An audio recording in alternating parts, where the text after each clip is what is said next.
Hi guys, it's that time again. Which is better?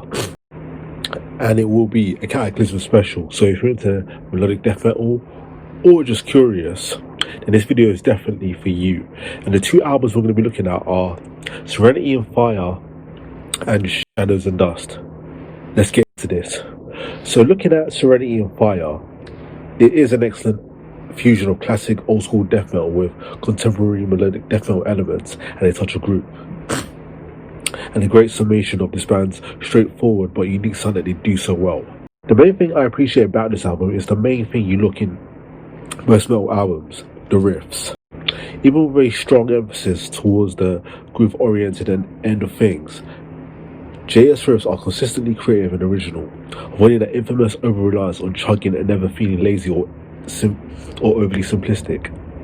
And most importantly, with enough changes in pace to keep things interesting, implementing melody where needed.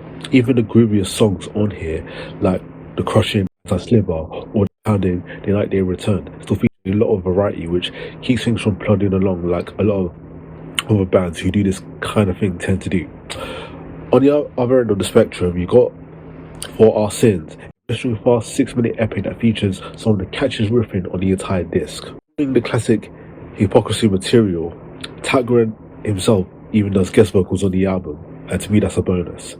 And on the song Blood on the Swans, an intense blast heavy track full of old school riffs that recalls the epic The Poetry of Raw era, and that riff at 1 minute 6 is incredible.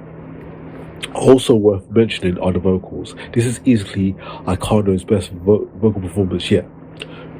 This isn't quite Sylvian Horde, and maybe if you're looking for that kind of intense, chaotic personality, this may not be for you, but I think Icono can hold his own here.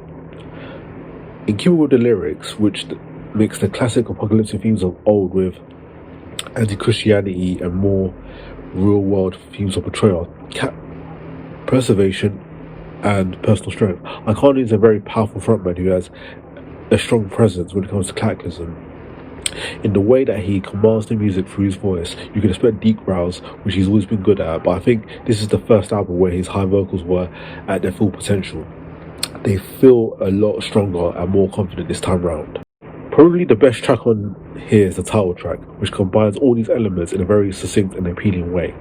The grooves hit like a ton of bricks. That verse riff.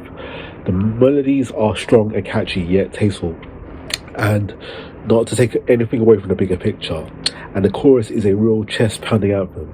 It's really well executed. It's a really well executed song that exactly knows what it needs to do and exactly how to do it. That's really the operative phrase that best describes why this album is so likable. It also feels effortless. While this obviously isn't the most technical and progressive album in the world, nor even a Cataclysm's discography, it's a wonderful slab of catchy groove and brutality full of variety, great vocals and songwriting. And for this kind of death metal, could you really ask for anything better than that? Switching gears, we're going to look at Shadows and Dust.